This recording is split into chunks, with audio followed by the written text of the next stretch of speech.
Yo estoy aquí enfermo por la gracia del Señor.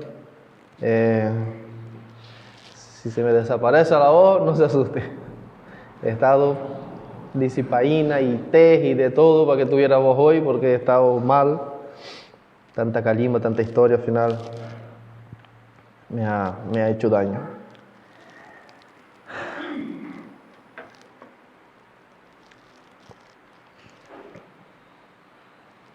Mientras cantábamos, me acordaba del episodio en el que Jesús estaba reunido con algunos religiosos y de repente entró una mujer con un vaso de perfume, de alabastro, y rompe sobre Jesucristo, lo derrama sobre él, se arrodilla a sus pies y lava sus pies con sus lágrimas.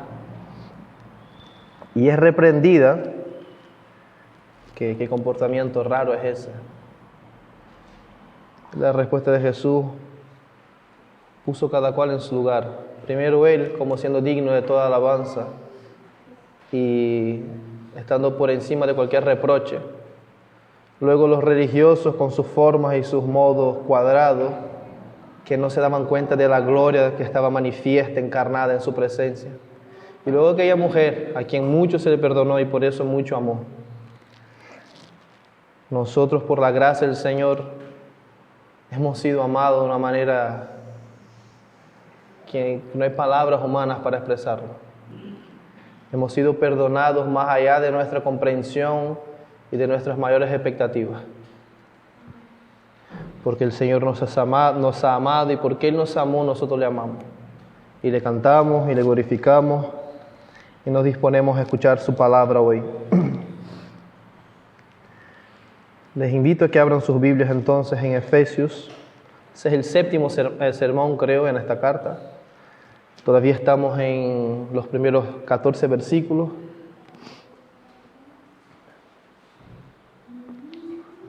Oren mucho por mí, porque yo no sé, desde que empecé a predicar, todos los fines de semana estoy enfermo. Así que oren, porque eso no es normal. Sobre todo en mí, que yo no me enfermo nunca. Oren y ayunen, hermano, porque la batalla está siendo dura. Como Edgar anunció, el título es un resumen de lo que dicen los últimos 2 versículos de esta sección que estamos tratando, versículos 13 y 14. Sellados con Dios el Espíritu Santo como garantía de la redención en Dios el Hijo para alabanza de la gloria de Dios. Larguísimo, ya saben, yo soy pésimo para títulos. Trato que el título transmita la idea del texto. Sellados con Dios el Espíritu Santo, y sí, con Dios, no por Dios, con Dios el Espíritu Santo, como garantía de la redención en Dios el Hijo, para alabanza de la gloria de Dios.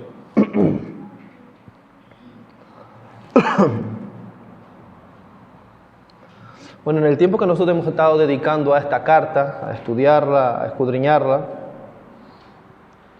hemos estado meditando acerca de las bendiciones que Dios Padre, a través de Dios Hijo, derrama a los creyentes, aquellos que son santos y fieles en Cristo Jesús. Los creyentes verdaderos, como Pablo establece al principio de la carta, cada una de esas bendiciones son destinadas a aquellos que son realmente salvos, que realmente han nacido de nuevo, que tienen una fe genuina. Lo vimos también sobre este punto particular, tratamos en el segundo y el tercer sermón, y vimos entonces que cada bendición hasta el momento listada es exclusivamente destinada a los creyentes, es decir, a la iglesia. Estas bendiciones son de carácter redentor, salvífico, por lo tanto ellas caracterizan la obra de la salvación en aquellos que Dios ha predestinado desde antes de la fundación del mundo. Son bendiciones, por lo tanto, salvíficas, exclusivas a los santos. Nosotros, a través de los versículos del 7 al 12, nos deleitamos entonces en las bendiciones de la redención Me gusta, tiene los ojos puestos en la Escritura, fantástico, así, muy bien. Mientras yo hablo, no saquen vuestros ojos de la Escritura. Versículos del 7 al 12, hemos meditado, nos hemos deleitado en las bendiciones de la redención mediante la sangre de Cristo, el perdón de nuestros pecados que se nos brinda según las riquezas infinitas de la gracia de Dios, también la bendición de la sabiduría y discernimiento salvífico, la revelación de ese misterio que Dios ocultó, pero que en su gracia, en su bondad, como ha deseado, decidió revelarnos a nosotros, a la iglesia. Por último, la gran bendición de haber sido predestinados para ser elegidos, tomados como heredad, la herencia de Dios. Pudimos ver también que todo lo que Dios ha hecho, Dios hace y hará, es para alabanza de su gloria, para que Él sea reconocido entre las naciones, es para que su nombre sea vindicado, como siendo Él el único Dios verdadero. Recordemos entonces, hermanos, que el versículo 12, si se fijan en el versículo 12, hace referencia allí a los primeros creyentes. A los primeros creyentes, los apóstoles y los primeros creyentes judíos que creyeron al Evangelio de nuestro Señor Jesucristo. Que ellos creyeron para la alabanza de la gloria de Dios. El versículo que empezaremos hoy, el 13, vemos cómo Pablo aplica la misma, digamos, medida, misma regla a nosotros, los creyentes tardíos. Es decir, los que creyeron después de los apóstoles y los primeros creyentes. Nosotros también creemos para alabanza de la gloria de Dios. El apóstol afirma que hemos sido favorecidos con la misma revelación que ellos, la revelación de quién es Dios, de quién somos nosotros, de quién es Jesucristo, de lo que ha hecho, de lo que hará y de la gloria venidera que el Señor nos otorga por gracia, y todo esto para alabanza de su gloria. Y este es exactamente el punto donde nosotros empezaremos hoy. Hoy nos disponemos entonces a gustar y ver cuán bueno es nuestro Dios, a deleitarnos, a disfrutar de las delicias que emanan de Él.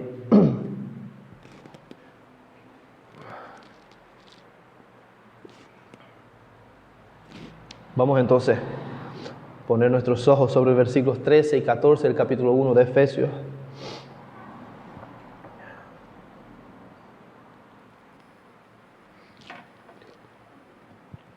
Recordando que yo estoy usando la Nueva Biblia de las Américas, por la simple razón que es una traducción que mantiene fidelidad a la vez que es clara, es decir, usa un lenguaje muy cercano a nosotros, ¿sí? Así que quizás se encuentran que hay alguna palabra que es distinta, pero el mensaje es el mismo. En él también ustedes, es decir, los creyentes tardíos, como les dije, la iglesia, cuando oyeron el mensaje de la verdad, el evangelio que les trajo la salvación y lo creyeron, fueron marcados con el sello que es el Espíritu Santo prometido.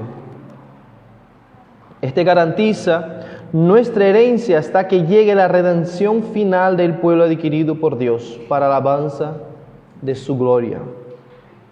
Quiero hacer una pequeña observación. El sermón pasado yo dije que el versículo 14 afirmaba que nosotros somos la heredad de Dios. El versículo al que yo me refería es el versículo 18, no el 14. El 14 habla de nuestra herencia. El versículo 18 del mismo capítulo es el que reafirma lo que vimos, que somos nosotros la heredad de Dios. Bueno, dicho eso, disculpen por el ritmo, estoy pausado para ahorrar la voz. Vamos a fijar nuestros ojos en la primera parte del versículo 13. En él también vosotros.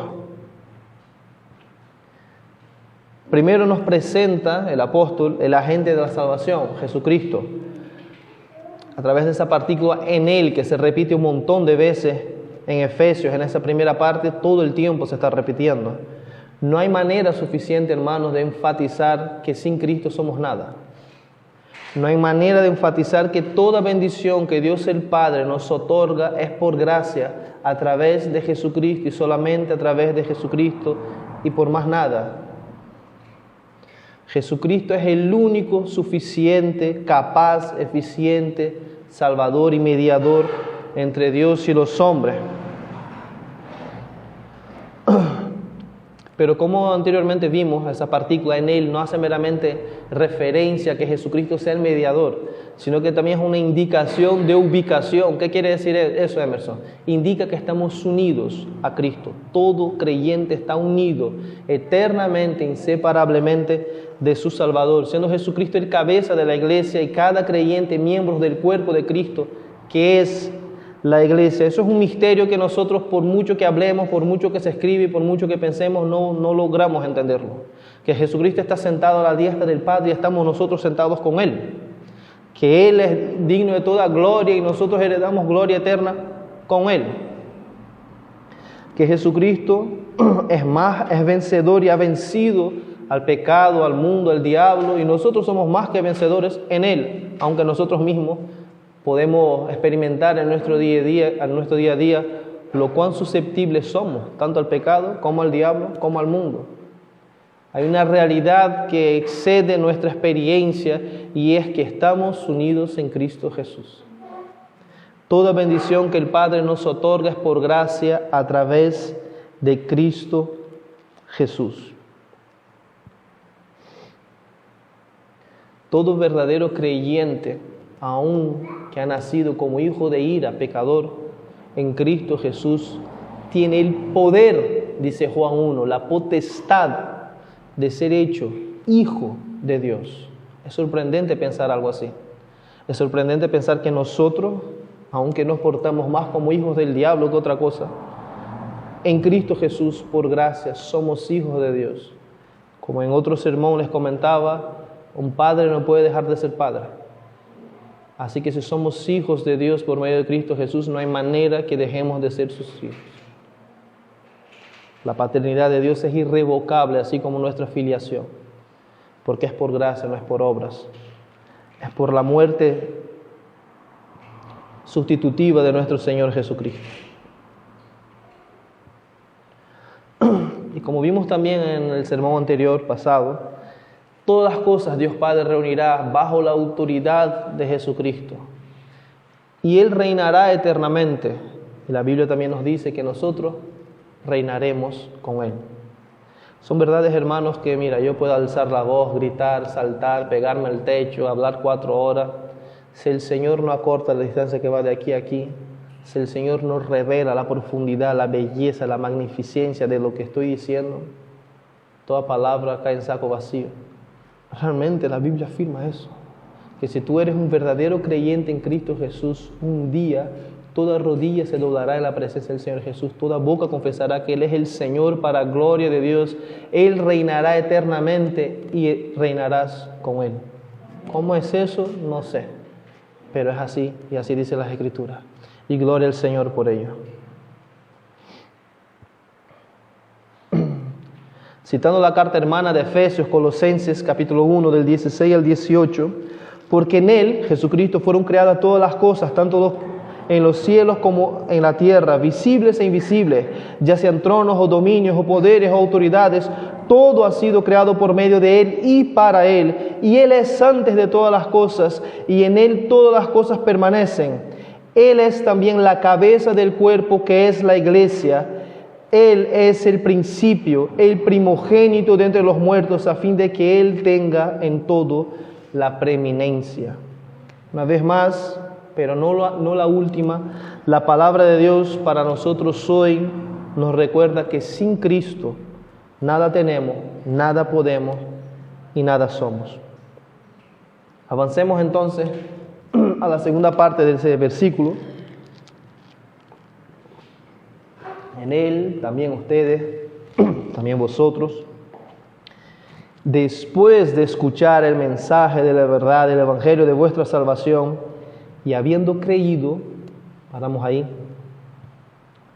Hermanos, les recuerdo que en la medida que avanzamos en el estudio de esta carta, no podemos perder de vista lo que ya hemos meditado.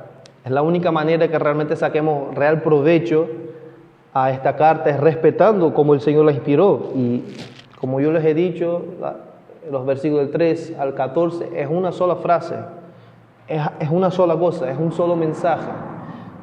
Lo he dividido en un montón de sermones para que podamos tratar de digerir bien cada trocito. Y aún así ustedes han visto cómo es espeso, cómo es profundo, cómo es abrumador todo lo que estamos viendo. No podemos avanzar y perder de vista lo que hemos visto, sino no vamos a sacar el real provecho.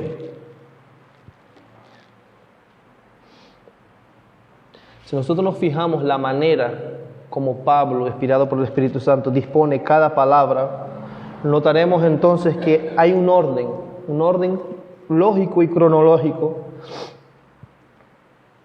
en cómo se aplica la salvación. Escúchenme y miren el texto. Yo les voy a ofrecer entonces una paráfrasis, ¿no? Una versión mía más simplificada del texto. Miren al texto: estando unidos a Cristo, ustedes, al igual que nosotros los primeros creyentes, primero escucharon el mensaje de la verdad, el cual es el evangelio de vuestra salvación. Luego de escucharlo, ustedes lo creyeron. Paso siguiente, fueron marcados con el Espíritu Santo que había sido prometido. Hay un versículo que es muy famoso y también muy mal entendido, que es Romanos 10, 17. Así que la fe viene del oír y... ¿Cómo? Todo el mundo dice eso. La fe viene del oír y el oír la palabra de Dios, o el oír de la palabra de Dios. El texto no dice eso, ni en español, ni en inglés, ni en griego, ni en ningún idioma. La Reina Valera traduce como el oír por la palabra de Dios, aunque el término realmente es oír por la palabra de Cristo, no por la palabra de Dios. Decidieron en su momento poner por la palabra de Dios porque es el único lugar en la Biblia donde aparece eso, por la palabra de Cristo. Ok, Emerson, ¿a qué viene ese texto? ¿Por qué citas ese texto? ¿A qué viene? ¿De qué me sirve? Les animo que abran vuestras Biblias en Romanos 10, 17.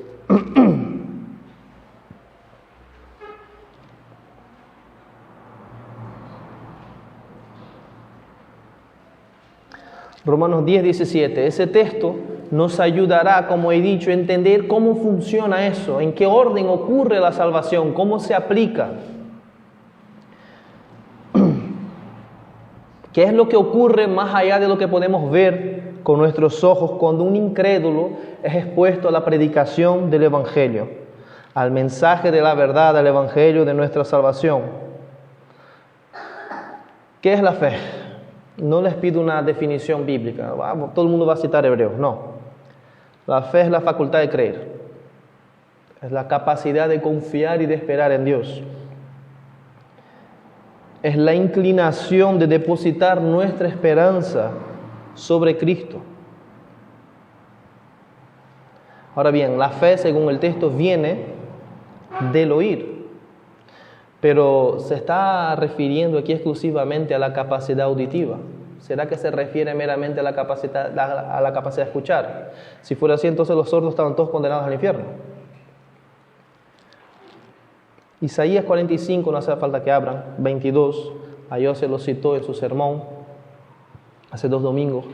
Dice: mirad a mí y sed salvos todos los términos de la tierra, porque yo soy Dios y no hay más. ¿Será que está diciendo que solo aquellos que pueden ver pueden ser salvos? Entonces todos los ciegos están condenados al infierno. ¿Verdad que no tiene mucha lógica? Con solo cuestionar eso al texto ya vemos que el común uso del texto está equivocado, que la fe viene por el oír de la palabra de Dios. Porque entonces quien no puede escuchar, pues va al infierno. Porque el Evangelio viene por creer, la fe viene por creer al Evangelio, ¿verdad? Entonces, vamos a hacer ese ejercicio, los típicos ejercicios que me gustan. Mira, si alguno quiere explicaciones más extendidas sobre ese tema, después del culto quedamos y les explico todo el tiempo que haga falta. Pero en Hechos 2, 37 al 44, tampoco hace falta que abran. Si quieren, pueden abrirlo, pero no hace falta. Hechos 2, 37 al 44 es un texto que nosotros hemos dedicado también tiempo en estudiarlo. Describe Pedro predicando y dice lo siguiente: Al oír esto, conmovidos profundamente, dijeron a Pedro y a los demás apóstoles: hermanos, ¿qué haremos? Entonces Pedro le dijo: arrepiéntense y sean bautizados cada uno de ustedes en el nombre de Jesucristo para perdón de sus pecados, y recibirán el don del Espíritu Santo, porque la promesa es para ustedes y para sus hijos y para todos los que están lejos, para tantos como el Señor nuestro Dios llame. Y Pedro, con muchas otras palabras, testificaba solemnemente y les exhortaba diciendo: sean salvos de esta perversa generación. Entonces los que habían recibido su palabra fueron bautizados, y se añadieron aquel día como 3,000 almas. Y se dedicaban continuamente a la enseñanza de los apóstoles, a la comunión, al partimiento del pan y a la oración. Sobrevino temor a toda persona, y muchos prodigios, señales se hacían por los apóstoles. Todos los que habían creído estaban juntos y tenían todas las cosas en común. ¿Se fijaron el uso que se hace del oír, del recibir la palabra, del creer? Todos quieren decir una misma cosa. Oír no es meramente escuchar. Oír es recibir la palabra de Dios, es atesorarla, es ser atravesado por ella. Oír el mensaje del Evangelio, atender al mensaje del Evangelio, es responder a lo que Pedro aquí apunta, al llamado de Dios. Dios aplica su llamado eficaz interno a las personas, y esas personas escuchan con los oídos, vamos a ponerle un nombre, espirituales. No es que tú escuches una voz del cielo, pero las ovejas del buen pastor escuchen su voz. En síntesis, todos los que a través de la exposición del Evangelio escuchan ese llamado divino son conmovidos por el Evangelio, por ese mensaje de la salvación. Lo reciben y creen a la palabra de Dios. Ok, con esto en mente, ahora vamos marcha atrás. Con esto en mente, volvamos a Romanos 10:17 y luego volveremos a nuestro texto. La fe entonces viene, la fe nace en mi corazón cuando soy expuesto al Evangelio. Lo entiendo, lo retengo, soy conmovido por el Evangelio. Y ahora viene la segunda parte del texto, que nos indica cómo es que un incrédulo puede llegar a retener el Evangelio. Porque, una vez más, no está hablando de un meramente entender intelectual. Implica entender intelectualmente, por supuestísimo, pero está hablando de algo más profundo. ¿Cómo es que un incrédulo, cómo es que tú un día no creías en el Señor Jesús, renegabas el Evangelio, te reías, y otro día simplemente, Jesucristo es mi Señor? ¿Cómo ocurre eso? Versículo 17 de Romanos 10 nos explica eso, y es lo que estamos tratando de entender. Fíjense en el texto cómo un corazón incrédulo puede llegar a creer, cómo un muerto puede llegar a oír, cómo alguien cuya mente está entenebrecida puede llegar a entender, cómo un ciego puede llegar a ver la gloria de Dios en la faz de Jesucristo. ¿Qué dice el texto? Versículo 17 de Romanos 10. Y el oír, ese retener la palabra, ¿viene de qué? Por la palabra de Cristo. Recuerden que la Biblia es la palabra de Dios inspirada. Toda palabra ha sido inspirada, por lo tanto, toda palabra tiene su importancia. La fe viene del oír, ok, pero ¿y el oír de dónde viene? Está el texto diciendo entonces que por escuchar muchas veces el Evangelio siendo expuesto, una persona finalmente termina creyendo. No, si no, vamos por ahí, atamos a todo el mundo, los metemos aquí, metemos vídeos ahí 24 horas, gloria al Señor, avivamiento. Eso no es así. Sabemos que eso no es así. Quiere decir entonces el texto que si ponemos un sordo a escuchar el Evangelio muchas veces, terminará escuchando, será sanado. No tiene ni lógica pensar algo así. No está hablando realmente de meramente exponerse a un mensaje hablado y meramente escucharlo. El texto no está diciendo eso. Si más vuelta le da, más vuelta verás que no tiene ni lógica entender el texto de esa manera. ¿Qué está diciendo entonces? ¿De dónde viene esa fe?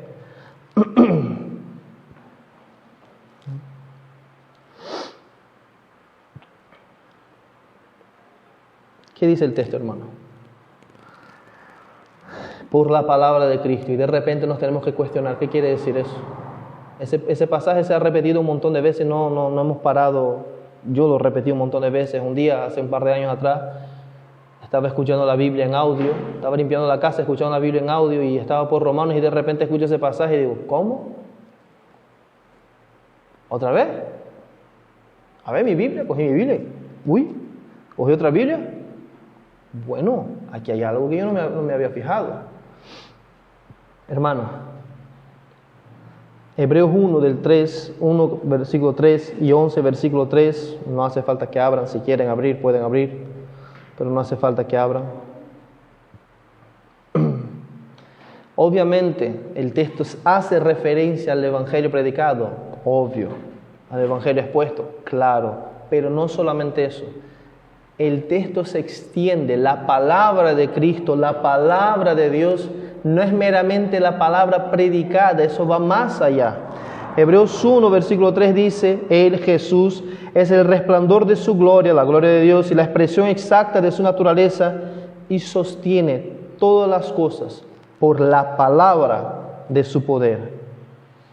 Después de llevar a cabo la purificación de los pecados, el Hijo se sentó a la diestra de la majestad de las alturas. Capítulo 11, versículo 3. Por la fe entendemos que el universo fue creado, fue formado, fue preparado por la palabra de Dios. De modo que lo que se ve no fue hecho de cosas visibles. Por la palabra indica, apunta a la autoridad creadora del Señor. El poder que ha creado el universo y que sostiene todo el universo. Volvamos a Romanos 10, 17. Si nosotros leemos el pasaje de atrás para adelante, José le gusta hacer eso, y la verdad que a veces ayuda, vamos a entender realmente qué es lo que está diciendo el texto. Por la palabra de Cristo, es decir, su autoridad creadora, su autoridad soberana, que se manifiesta a través de la predicación del Evangelio, por la palabra de Cristo viene el oír, esa capacidad de retener, de recibir, de atesorar el Evangelio. Y a su vez, cuando el mensaje de la salvación es predicado y alcanza nuestros corazones, es un comentario mío, escuchamos ese llamado interno de que Pedro decía, ¿no? Será salvo todo aquel que Dios llame.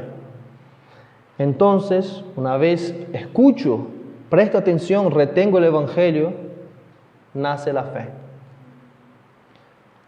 Por la palabra de Cristo viene el oír y del oír la fe. Queda más simple, así, ¿verdad? Ok, Emerson, ¿a qué viene toda esta vuelta? Se estará preguntando alguno. Efesios tiene de eso, Efesios es muy comprimido, entonces para entender algunas cosas hay que estirarlas mucho, frenar un poco y ahora vamos a avanzar un poco más suelto. Vamos a Efesios 1:3 otra vez. Mantengan todo lo que hemos hablado en la mente. La fe viene entonces, ¿por qué? ¿Por qué una persona cree?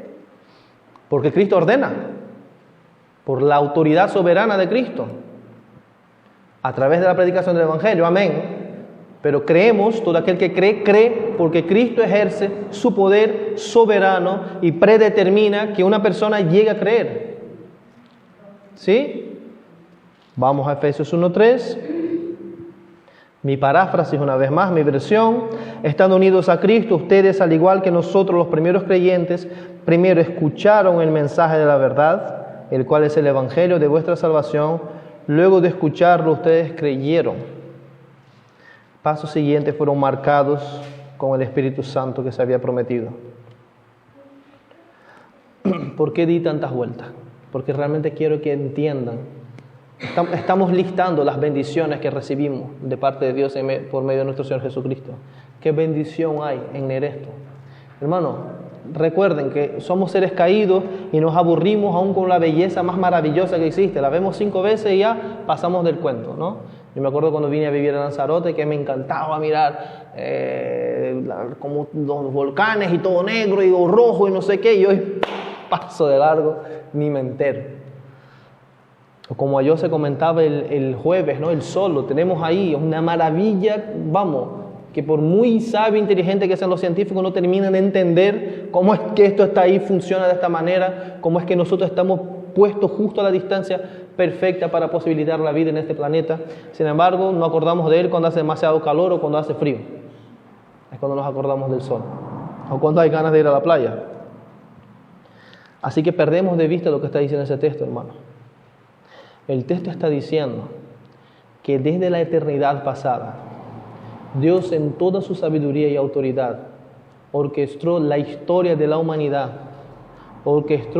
enredó todos los linajes que han habido hasta que tú nacieras y determinó que en un día, una cita que Dios orquestó desde la eternidad pasada, Él se iba a encontrar contigo y te iba a llamar por la predicación del Evangelio y ibas a creer por su autoridad soberana. No fue el acaso que te hizo creer. No fue que un día te invitaron a un culto y, oye, mira qué bonito es esto. Dios quiso y por eso has creído.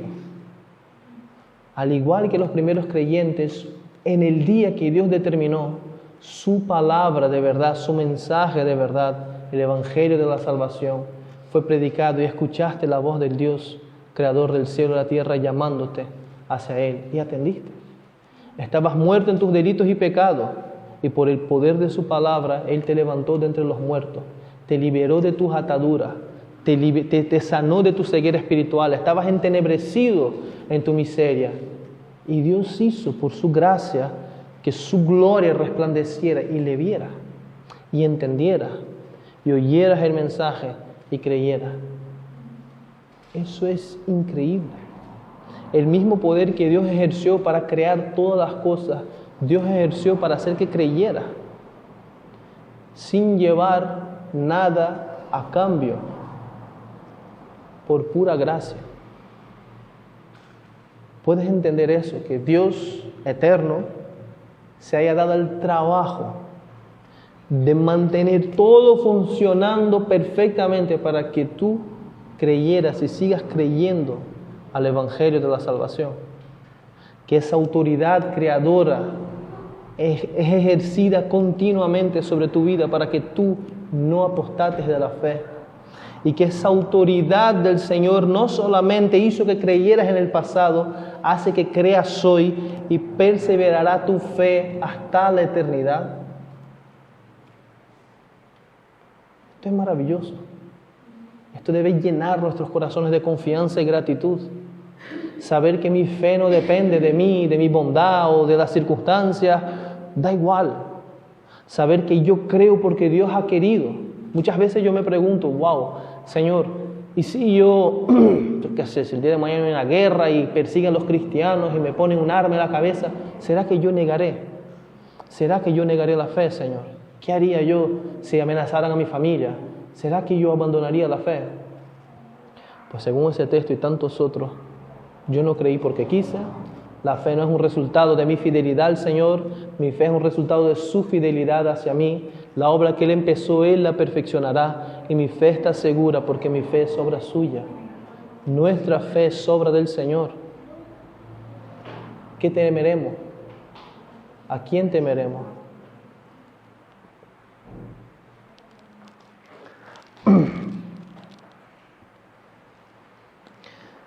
Hermanos, y ahora que hemos sido reconciliados con Dios por ese mensaje de la verdad, que en sí ya es una bendición, ¿no?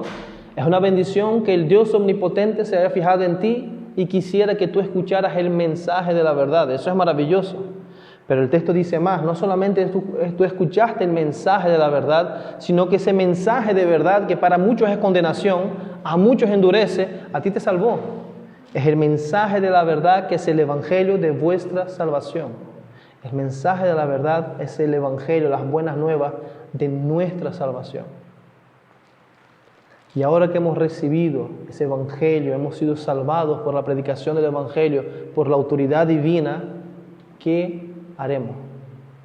Hemos recibido, como dice Pablo en 2 Corintios, el ministerio de la reconciliación. Habiendo sido reconciliados con Dios, ahora nosotros debemos ir a los demás y predicarles ese evangelio, entendiendo esto, que no es porque vamos a repetir muchas veces, nos vamos a enfadar, vamos a inflar de mensajes el WhatsApp y vamos a estar metrallando todo el tiempo que la gente creerá. No, debemos predicar siempre entendiendo lo siguiente: nuestra obligación es predicar, la gracia del Señor es salvar, y Él lo hará a quienes Él quiera, como Él quiera, cuando Él quiera. La forma, hermanos, puede ser, Dios es muy creativo, el mensaje es uno solo, el Evangelio de la salvación. Dios salva a personas a pesar de nuestras limitaciones, de nuestros errores. Sí, claro, amén. Pero Dios solo salva mediante el Evangelio. Por un lado, debemos ir y predicar el Evangelio sabiendo que Dios está dispuesto a salvar, pero por otro lado debemos ser fieles al mensaje que debemos pregonar. Es el Evangelio, no es otra cosa.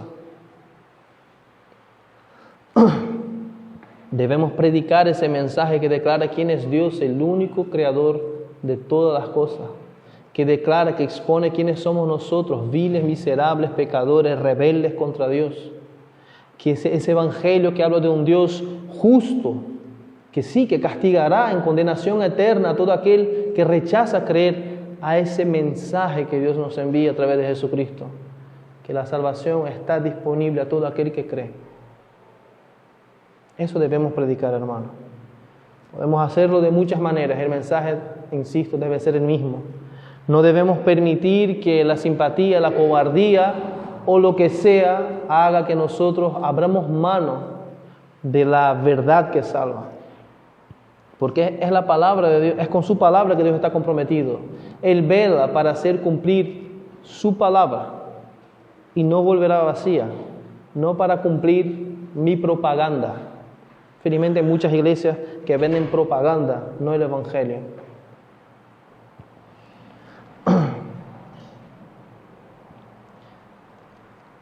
Hay hermanos, miembros de esta iglesia, Iglesia Evangélica de la Gracia en Lanzarote.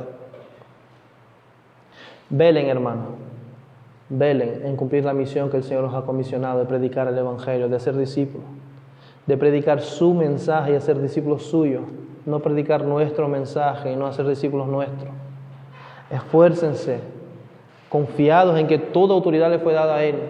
Prediquen el Evangelio y velen que en esta iglesia se predique solo el Evangelio. Contiendan por la fe si hace falta, pero que en esta iglesia solo se predique el Evangelio. Que el nombre de la iglesia no sea un mero, un plagio débil y pobre de la iglesia en Barcelona, ¿no? Iglesia Evangélica de la Gracia, ¡ah, qué guay! No, que sea una iglesia evangélica que predica la gracia del Señor. Lutero, comentando acerca de la exclusividad del Evangelio, dijo lo siguiente: el dueño de un prostíbulo no peca menos que un predicador que no entregue el verdadero Evangelio. El prostíbulo es tan ruin como la iglesia del falso predicador. Yo estoy de acuerdo con usted. Qué cosa terrible es llamar a este lugar un lugar donde se reúnen los santos para exponerse al mensaje de salvación y luego hacer cualquier payasada aquí. Creo que fue Spurgeon que dijo proféticamente que los predicadores serían payasos y que las iglesias se transformarían en circos, ¿no? Que no seamos eso. Nuestro llamado es muchísimo más superior que meramente agradar y entretener a las personas. Nuestro llamado es predicar el mensaje que salva, porque Dios viene, el Señor Jesús vendrá venciendo y para vencer. Él pisará a sus enemigos. Es un gozo pensar en eso, que nosotros seremos resucitados y reinaremos con Él. Queremos que otras personas disfruten de la misma gracia. Pues la única manera es a través del Evangelio que salva.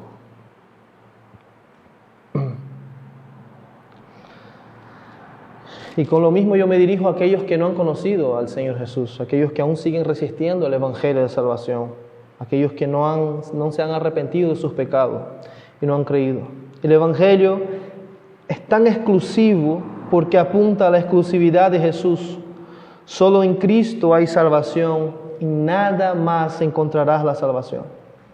No vas a encontrar perdón a tus pecados, no vas a reconciliarte con Dios por tu religiosidad, por pagar tus impuestos, por no deber nada a nadie, por ser una buena persona y por, votar en Pacma, por los animalitos. No, eso no salva a nadie. Religiones no salvan a nadie. El único que salva es Jesucristo, Dios encarnado que descendió a esta tierra para morir por miserables pecadores. Solo Él salva. La palabra del Señor advierte que el mejor de nuestros intentos, el mejor de tus intentos, son trapos inmundos ante los ojos del santo, sumamente santo y justo Dios. El Dios que conoce todas las cosas, que sabe por qué haces lo que haces, que conoce las razones por detrás de tus razones. No puedes ser salvo por obra, solamente por fe en Jesucristo.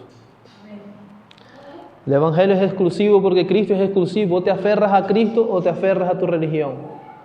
O te aferras a Cristo o te aferras a tu cultura. O te aferras a Cristo o te aferras al dinero. Ahora bien, todas esas cosas pasarán, pero Cristo no pasará. Todo perecerá, pero Cristo reinará eternamente. El Señor Jesús no necesita las muletas podridas de nuestras buenas obras. Él es suficiente para salvar. Así que si tú no has creído en Jesucristo, arrepiéntete y cree en el Evangelio. Hay salvación para todo aquel que cree. Hermanos, los ojos puestos sobre el texto.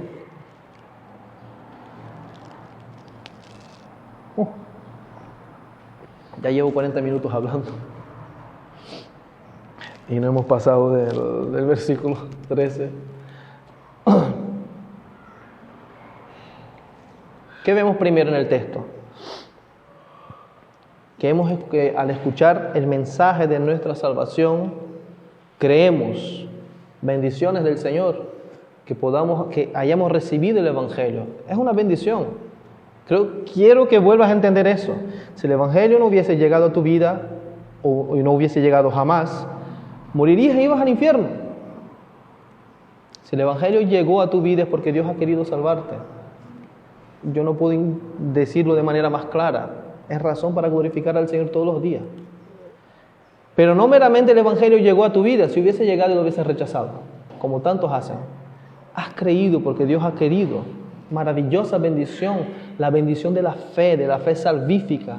Que no meramente el mensaje, la semilla del Evangelio llegó a nuestras vidas, sino que Dios cambió nuestro rocoso y seco corazón por un corazón que fuera tierra fértil para que la semilla del Evangelio germinara y diera frutos eternos en nuestra vida. Gloria al Señor, gracia sobre gracia. Felizmente, como somos superficiales, ¿no? Damos por sentado todas esas cosas. ¡Wow! Gloria al Señor, un día el Evangelio llegó a mi vida. Gloria al Señor, yo creí el Evangelio. Gloria al Señor, yo sigo creyendo el Evangelio. Gloria al Señor, seguiré creyendo el Evangelio. Recordando, hermanos, que el creer no es meramente asentir intelectualmente. Tristemente, muchas personas creen que si entiendo la teoría, la fórmula y la repito, soy salvo. No es por ahí la cosa. No es por ahí. La fe verdadera, la fe genuina, es la que define tu forma de vivir. La fe verdadera es la fe que da frutos dignos de arrepentimiento. La fe verdadera se manifiesta en creer a Dios, creerle a Dios, esperar en Dios y vivir para Dios. Si tú solamente entiendes el Evangelio, pero no crees lo que Dios dice a través de su palabra, tu fe no es genuina.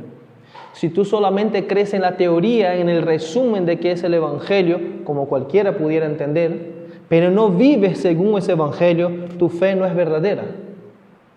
Como dice Santiago en capítulo 2, del 17 al 22 de su carta, así también la fe, si no tiene obras, es muerta en sí misma.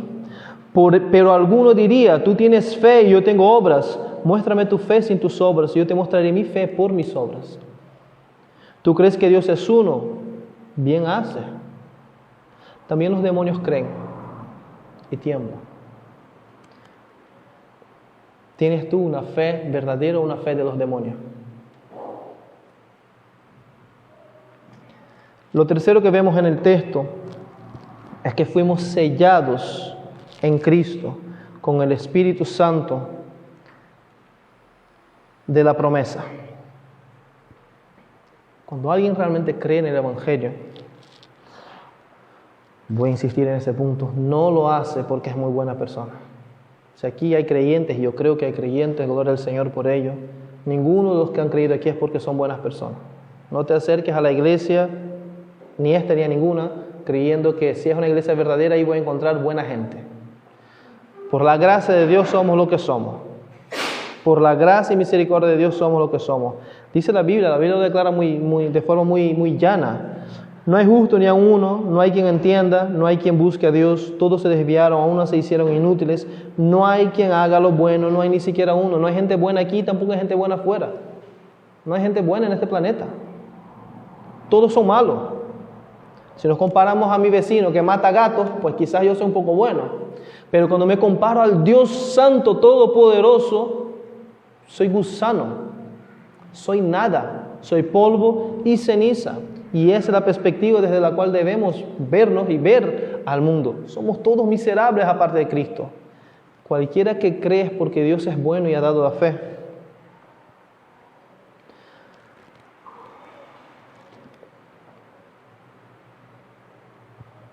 Hermano, es por la gracia que nosotros podemos perseverar en nuestra fe. Esta fe que nos es dada por pura gracia, por el poder regenerador del Espíritu de Dios que mora en cada creyente. También esto, de que el Espíritu Santo viva en nosotros, que seamos sellados por el Espíritu Santo, es una obra de gracia soberana. Es una gran bendición.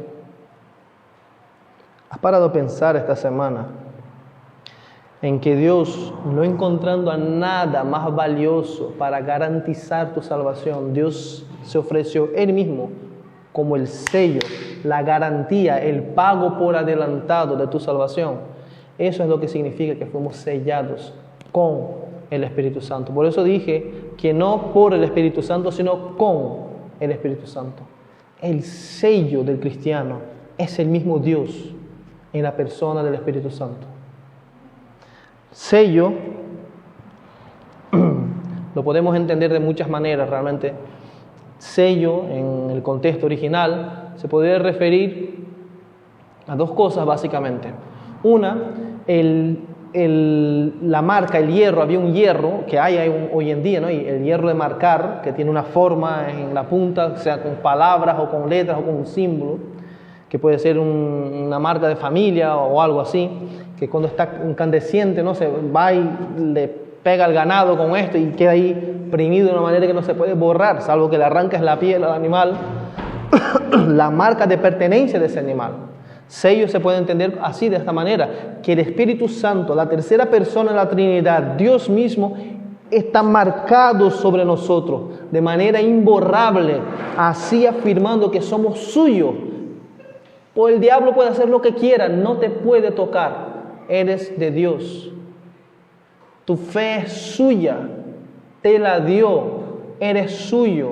Fuimos redimidos, leímos anteriormente y estudiamos versículo 7 del capítulo 1. Fuimos redimidos, comprados, se pagó un precio por nosotros. Somos posesión adquirida de Dios, somos su heredad, somos suyos y tenemos la marca del Espíritu Santo. Pudiéramos considerar eso y sería totalmente verdad. ¿Qué implicaciones sacaríamos si consideramos el Espíritu Santo como esa marca?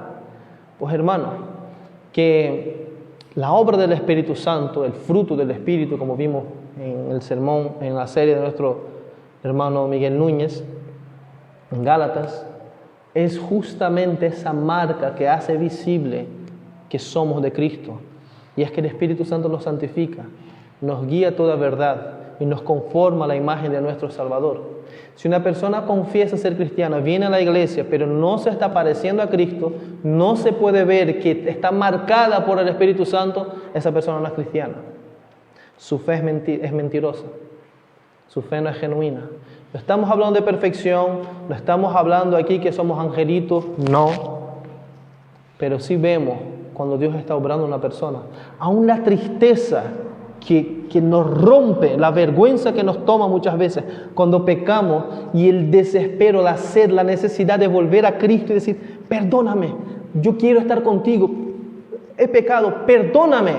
Aún esto es obra del Espíritu Santo, es marca que el Espíritu Santo está en ti. Deberíamos incluso encontrar gozo cuando nos entristecemos por el pecado, porque es obra del Espíritu Santo. De lo contrario te alegrarías y seguirías y seguirías y seguirías, y aquí no ha pasado nada. Pudiéramos considerar el Espíritu Santo entonces como esa marca que se nos pone a fuego. Pero sello también en el contexto original se podía referir al sello real. Toda autoridad oficial, los reyes, los gobernantes, solían llevar un anillo que tenía una estampa, una forma, con un sello. Entonces, sobre la cera o alguna resina derretida, ellos sellaban cualquier documento oficial o una propiedad. Recordemos qué pasó cuando pusieron el cuerpo de Jesucristo en la tumba. Rodaron una piedra y se selló. Se derramaba una resina, una cera o algo derretido y se sellaba. ¿Qué quería decir eso? No toque. Esto pertenece a alguien muy importante. Y salvo que estés autorizado por esta persona, por esa autoridad, mejor no toque.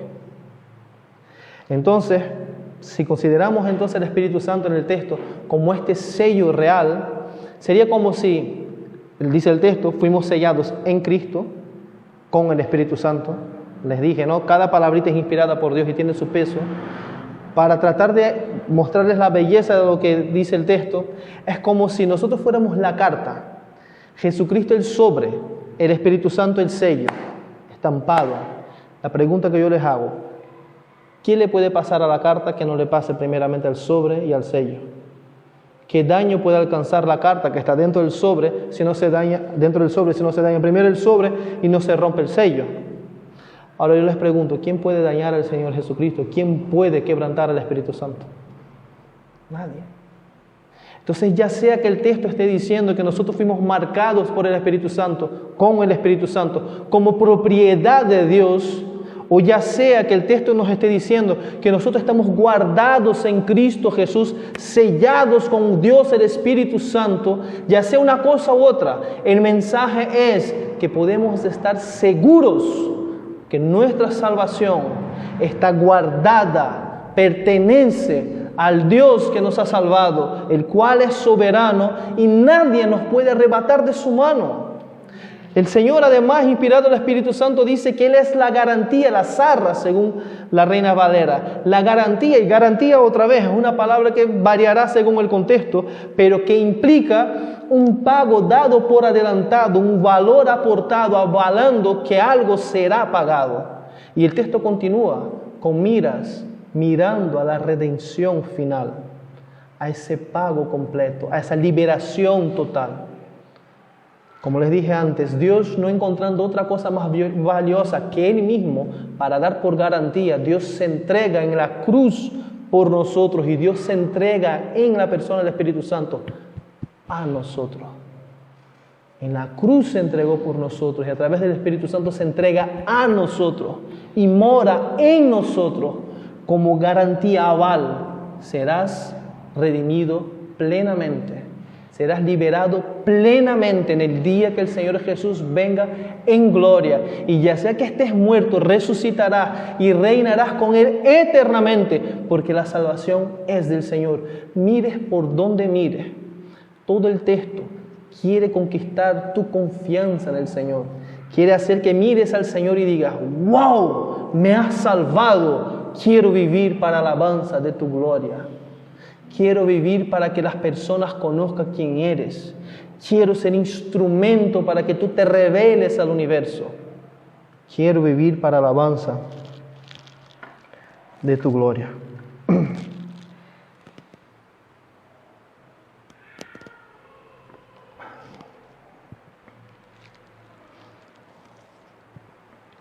Primera Pedro 1, del 3 al 4. Bendito sea el Dios y Padre de nuestro Señor Jesucristo, quien, según su gran misericordia, nos ha hecho nacer de nuevo a una esperanza viva, mediante la resurrección de Jesucristo de entre los muertos, para obtener una herencia incorruptible, inmaculada y que no se marchitará, reservada en los cielos para ustedes. ¿Escucharon lo que dice la palabra de Dios? Dios te ha hecho nacer de nuevo a una esperanza viva a través de la muerte y resurrección de nuestro Señor Jesucristo. ¿Con qué fin? Para obtener una herencia incorruptible, inmaculada, que no se marchitará jamás, la cual Dios mismo, el mismo que la conquistó, la ha reservado en los cielos para ustedes. Bendito sea nuestro Señor. Todas las bendiciones sobre las que hemos estado meditando, todas nos son otorgadas por pura gracia por Dios Padre, a través de nuestro Señor y Salvador Jesús, a quien estamos unidos eternamente. Y mientras estamos de este lado de la eternidad, sabemos que como garantía de ello, Dios se ha dado a nosotros. Nada podrá jamás impedirnos de alcanzar la gloria eterna, que en Cristo nos está reservada.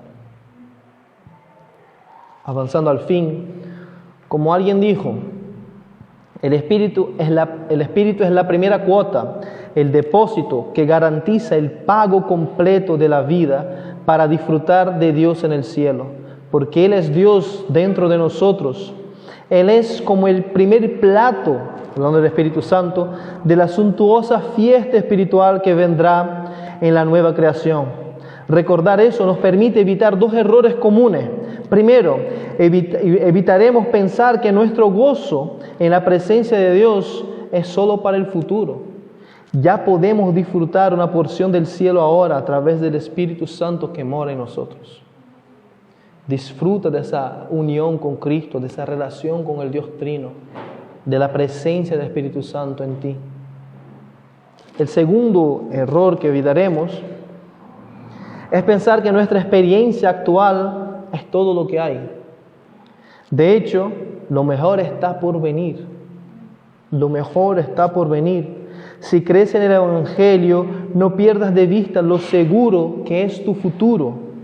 La elección del Padre, la redención del Hijo y la morada del Espíritu Santo son todas irreversibles, irrevocables. No las puedes perder, no te la pueden quitar. Termina el texto entonces con esta frase que ha marcado el ritmo, esa expresión que ha marcado las estrofas de estos 14 versículos. Para alabanza de su gloria. Si esta densa y profunda frase, que es el texto que va del versículo 13 al 14, fuera un himno, cada estrofa sería delimitada por él para alabanza de su gloria. Pero todo empezó con una forma única, que solo está ahí, para alabanza de su gloriosa gracia.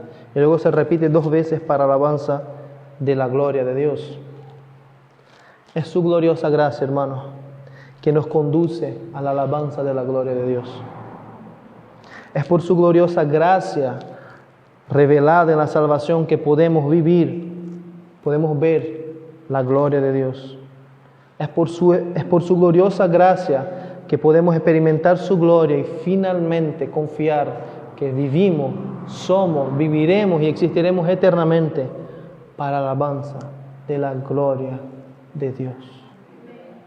Cualquiera que haya experimentado la llenura, el gozo inefable, la paz que sobrepasa todo entendimiento, esta sensación de plenitud que nada en este mundo nos puede dar, cuando estamos en la presencia del Señor y Él nos permite disfrutar un poquito de la realidad que es percibir su presencia, anhela ardientemente un día estar libre de todo peso de este estado caído y vivir eternamente para la alabanza de su gloria. No es que simplemente estaremos cantando sin parar, nuestra vida será un himno al Señor. Nuestro respirar será para la alabanza de su gloria. Nuestra existencia, del principio sin fin, será para la alabanza de su gloria, será para disfrute del Señor, será para despliegue de lo que Él es. Maravilloso eso. Como alguien también dijo, todo lo que hemos visto ocurre según la voluntad soberana de Dios. Lo vimos en el versículo 1, versículo 5, versículo 9, versículo 11. Podemos regocijarnos de que Dios está cumpliendo su plan. No somos un accidente ni vivimos sin propósito. ¿Cómo debemos entonces responder al conocer el plan eterno de Dios y al apreciar nuestras bendiciones que Dios nos otorga?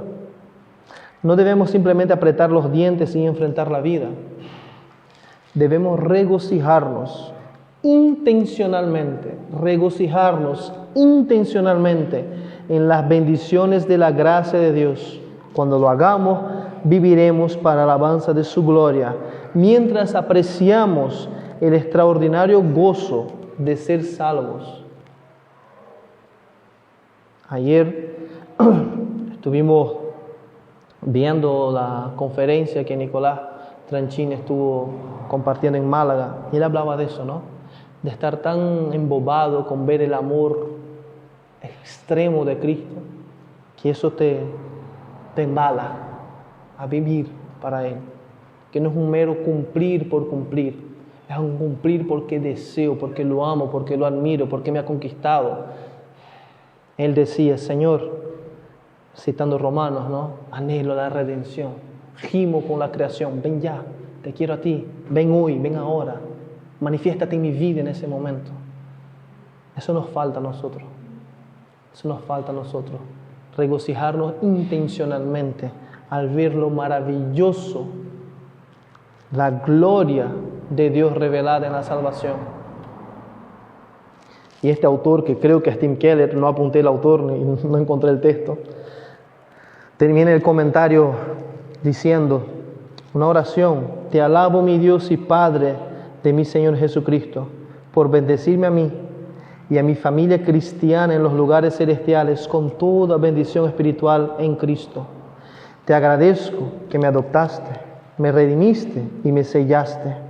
Te agradezco que pueda vivir para la alabanza de tu gloria.